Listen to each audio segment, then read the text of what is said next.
నమస్కారం అండి. అంతర్యామిలో ఈరోజు అంశం స్పర్శ సాంత్వన. మనకు అందించిన వారు అయ్యగారి శ్రీనివాసరావు గారు. వినిపిస్తున్నది మీ విజయభాస్కర్. స్పర్శ అంటే తాకడం. అది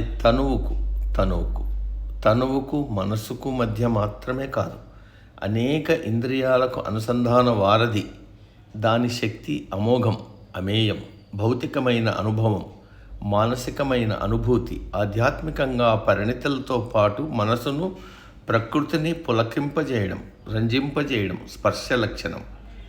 అమ్మ స్పర్శలో బిడ్డకు ధైర్యం, నమ్మకం, భరోసా, ప్రేమ, అభిమానం, ఇంకా ఎన్నో అనుభూతులతో సాంత్వన కలుగుతుంది.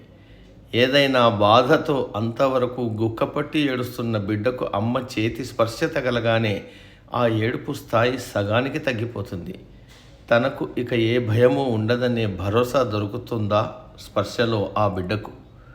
పురాణాలను పరిశీలిస్తే శ్రీరాముడి పాద స్పర్శతో రాయి అహల్యగా మారింది. చేతి స్పర్శతో ఉడత జీవితం చరితార్థమైంది.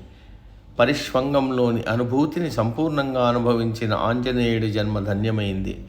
మునులు, ఋషులు ప్రేమతో స్పృశిస్తే అది ఆశీర్వాదమయ్యేది. ఎన్ని శుభాలు జరిగేవి.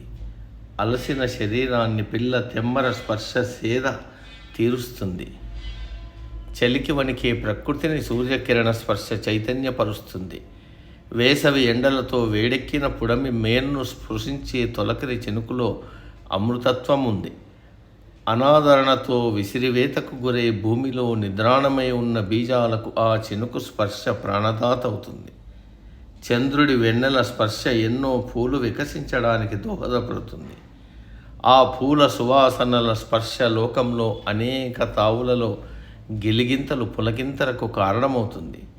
జగతిని జాగృతం చేసి ఆనంద డోలికల్లో ఓలలాడిస్తుంది, మైమరిపింపజేస్తుంది.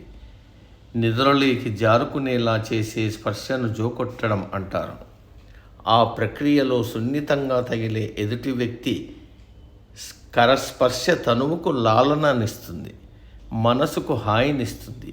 ఫలితంగా కమ్మటి నిద్రకు స్వాగతం పలుకుతుంది. మేల్కోవడానికి దోహదం చేసేది స్పర్శే.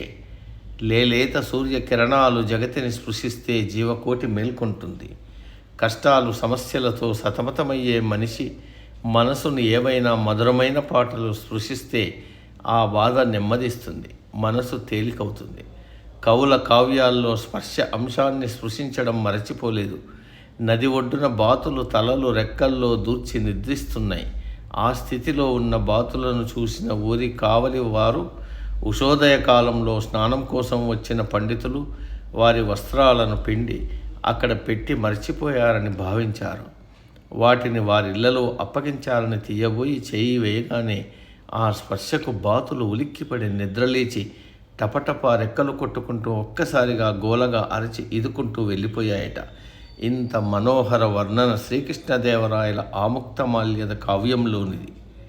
కళ్ళు కనబడని వారు సైతం స్పర్శామాత్రం చేత అనుభూతి చెందే కళ ఉంది. అదే శిల్పకళ. స్పర్శ ఆధారంతోనే అందులకు చదువుకునే అవకాశం కలిగించిన మహానుభావుడు లూయి బ్రెయిలీ. మనిషి ఆప్యాయంగా స్పృశించే స్పర్శకు పశువులు పులకించిపోతాయి, పరవశత్వానికి లోనవుతాయి, మచ్చికవుతాయి, స్నేహంగా మెలుగుతాయి.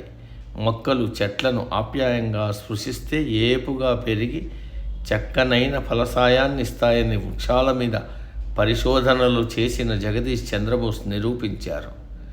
ఎలా చూసినా స్పర్శ సృష్టికి ప్రేరకం, ప్రేమకు కారకం, అనుభూతికి నిదర్శనం. సమాప్తం. సర్వే జన సుఖినో భవంతు. అందరూ బాగుండాలి, అందులో మనం ఉండాలి.